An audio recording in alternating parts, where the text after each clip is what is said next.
Hello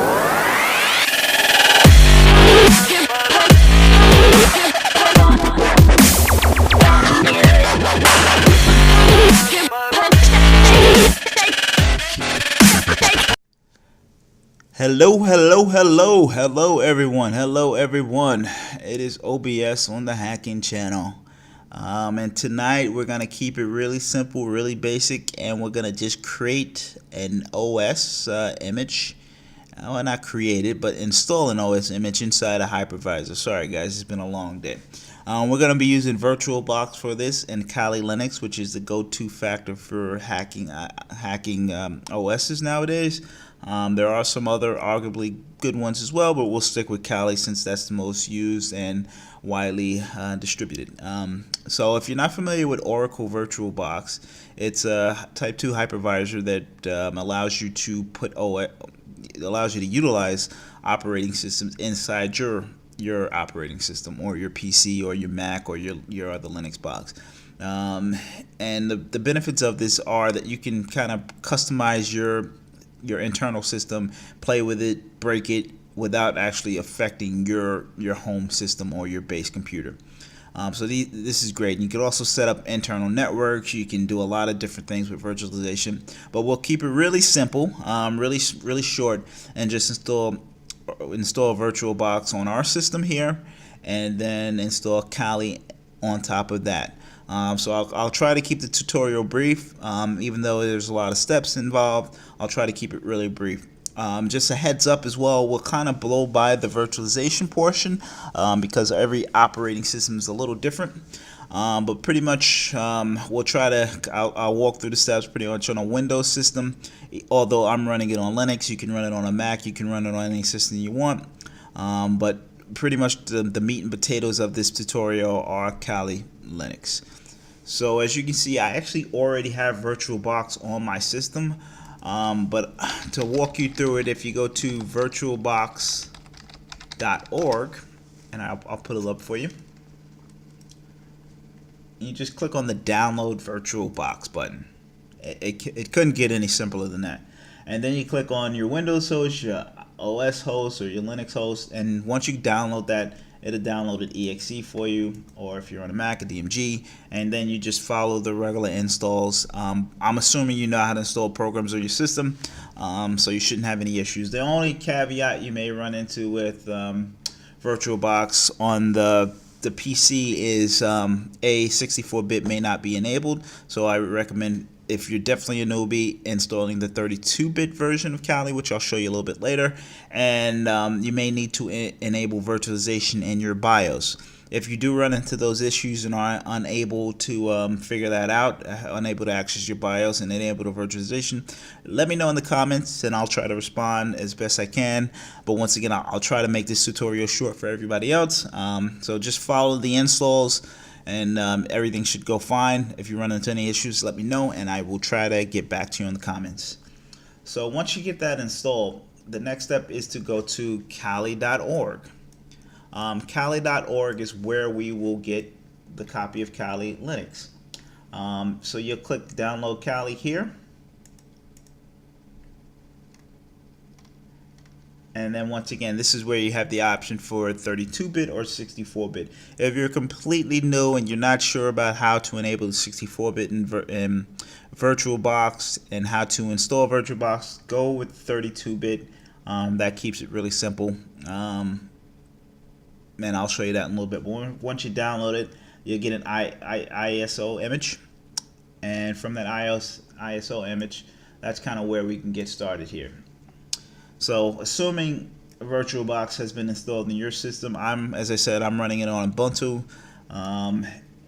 Whatever system you have, it's going to look the same for the most part. Mac looks the same, Linux looks the same, PC looks the same. In order to install Kali, you click on the new button here. I'm going to give my system the name Kali. You can name it whatever you like. I say get creative with the names. Actually, I'm going to change mine to Kali Ice Cream, just because I like how that sounds. Kali Ice Cream. Kali Ice Cream. Kali Ice Cream. Kali Ice Cream. Alright, it's been a long day for me. I'm going to select Linux, and then I'm going to select Other, Linux 64-bit. I downloaded the 64-bit, but if you downloaded the 32-bit, you'll just need to select 32-bit. Either way, for this tutorial, it's pretty much the same. There are some differences in performance, but I doubt that, you know, as beginners you're going to be going that far where you're going to notice the the differences in performance and the difference in that. I will recommend that you should have at least 8 gigs of RAM on your base or your base system. The reason being, the more OSs that you deploy and the more resources you give the OS inside the virtualization, inside VirtualBox, the more intensive it can be on your PC. So just keep that in mind. Make sure you have at least 8 gigs. If you have 4 gigs of RAM, I would recommend not installing this. Go get 8 gigs, update your system. I think it's time. Yes, it's definitely time. Update your system. With that said, let's keep going before I lose my mind. It's late night. So we're going to kick next here. I'm going to give my guy, and this is where the RAM comes in handy, I'm giving this guy 2 gigs of RAM, 2048. For beginners, I would say keep it at that. There's no reason to give it more than that. You're not going to be going scanning nuclear sites. Keep it at, I didn't say nuclear. Like tagging. Keep it at 2048. And I'm going to say create a virtual disk now. I'm going to say VDI, VHD, and VMDK. These are all pretty much similar. There are performance differences. There are differences if you want to export it. But to keep it simple, we're just going to go with the basic VDI. We're going to go with dynamically allocated for this one. Once again, it fixes if you didn't want the disk to expand. But let's keep the basics for this tutorial. I'm going to keep it at 8 gigs. This is actually the hard drive space. The system doesn't take up that many resources, and you really shouldn't be saving that much to this system, so 8 gigs is more than enough. You can actually bump it to 10 if you really want to, but 8 gigs should be fine. So you may think, oh, we're done. No, we're just starting. So now we're going to click the start button. You can also right click and click start.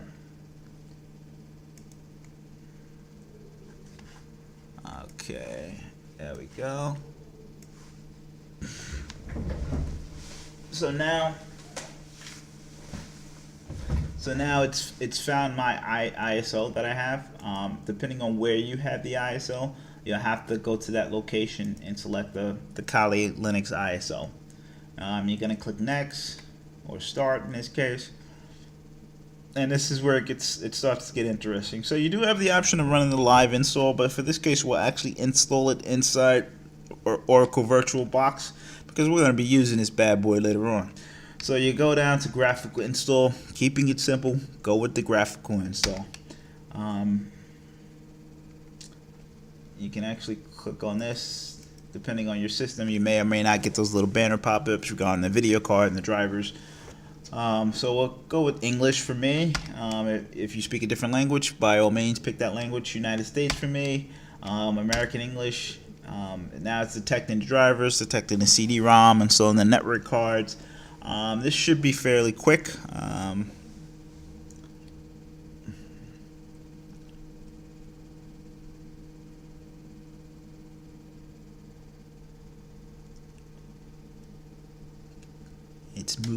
It's moving very fast.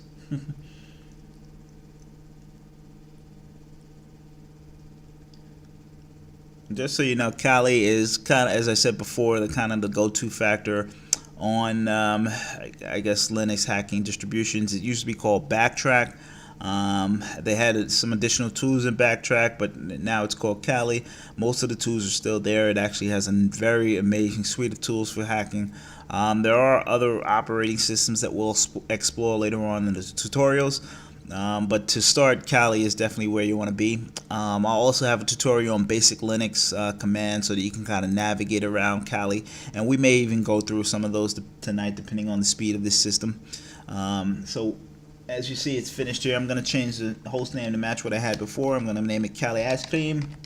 Kali Ice Cream! Click next. It's telling me Kali Ice Cream is invalid. No underscore, so just call Kali Ice Cream. I don't want 2 eyes. I'll call it Kali Cream. Kali Cream! I'm going to leave it blank for the domain name. So the root password is very important. Make sure you write it down. It's pretty much the administrative password for the system. You're going to be using this password a lot, especially to navigate through the system and kind of I guess install items as well as run certain commands. So type in mine here. I'm saying Eastern for my clock. I'm going, now it's detecting the disk. So pretty much it's going to find that 8 gig disk that I had set up. I'm going to click enter there, and it's going to install the operating system on that 8 gig. And that's fine. Once again, all the defaults should be fine. Except for this one, you're going to write to changes to disk. Yes.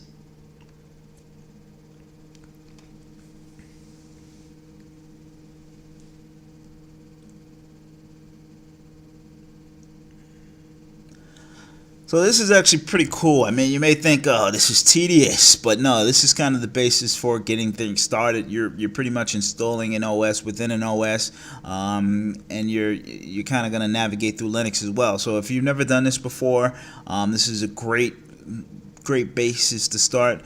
This will also help you create your own internal lab, so you can kind of mess around without breaking the law or breaking anything. Once again, this is for learning reasons only, and for computer enthusiasts. If you use these tools illegally, that's up to you. Do not come knocking on my door. But yeah, this is kind of the basis of setting up your rig, setting up your system, and setting up your operating system. And it's similar to the cloud. A lot of the stuff is in the cloud now, like Microsoft Azure and Amazon AWS. You're kind of creating your own internal cloud where you can migrate through the system, find vulnerabilities in these systems, and kind of exploit them without breaking the law or breaking your system. So definitely take advantage of these tools, and look at what you're going to accomplish tonight on a very quick tutorial, I might add. Okay, we're almost done. I'm going to pause it for a minute and then come back once this thing is complete, so I don't waste too much of your time. Talk to you in a little bit. Okay, guys, so welcome back. There was a couple of things that I wanted to make a note about. I thought I would stop at this screen before I continue with the install. The first is I did have to extend the disk a little bit more. I actually put it up to 12 gigs. 12 gigs of space, so definitely make sure you extend that disk. The second thing is there's a couple of other options for the HTTP proxy option. Just leave blank. But when you get to this point here, instead of the grub bootloader on hard disk, select the disk, the dev SDA, select that disk.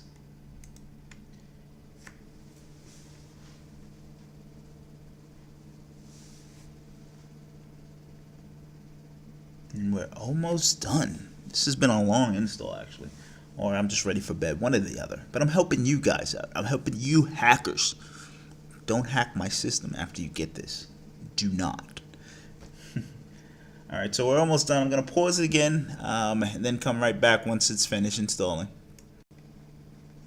Alright. So welcome back. And it looks like we're getting ready to go here. This is actually Kali starting up here. I'll try to blow this up a little bit for you. Once again, depending on your operating system, you may get these mouse drivers and Windows drivers pop up. So here goes the root password. That password you put in, you're just going to put root here, and then your password, and welcome to Linux, my friends. You have installed Linux on your system.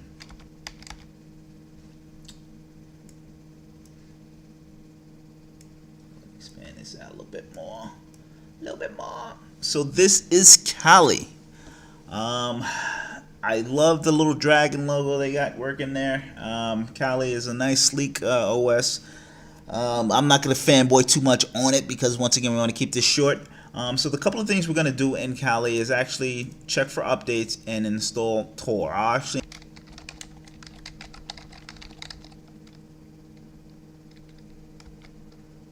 there we go. Not sure why that wasn't working before, but now we're just going to get the updates. Looks like the updates are up to date. So then we're gonna try to install Tor. Let's do it.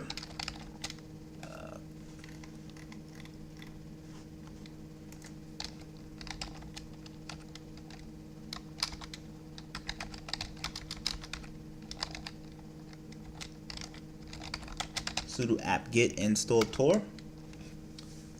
Yes, I would like to install it. Yes, I would like to continue. Install. It's alive. It's alive. All right, so it's gonna install here.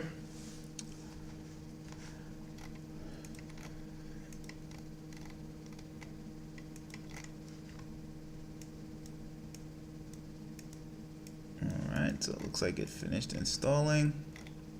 Next, I'm just going to start the service because it is a service. So service Tor start. And there we go.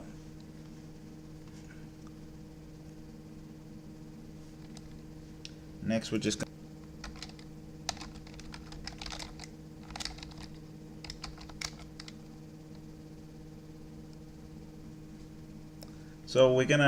the next step after we get Tor installed is to kind of test and make sure it's working. So this is once again a great basic tutorial for you because now you're gonna actually spoof your IP address. So this is kind of the basis of not getting caught. Pretty important. Pretty important if you ask me. Depending on if you installed or you went adventurous installed another browser, I'm going to use the basic Firefox browser that's installed by default on Kali.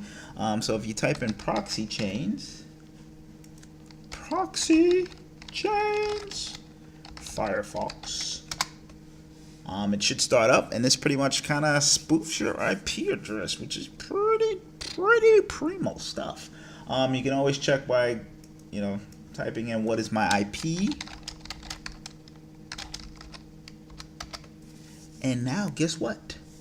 You have a fake IP address.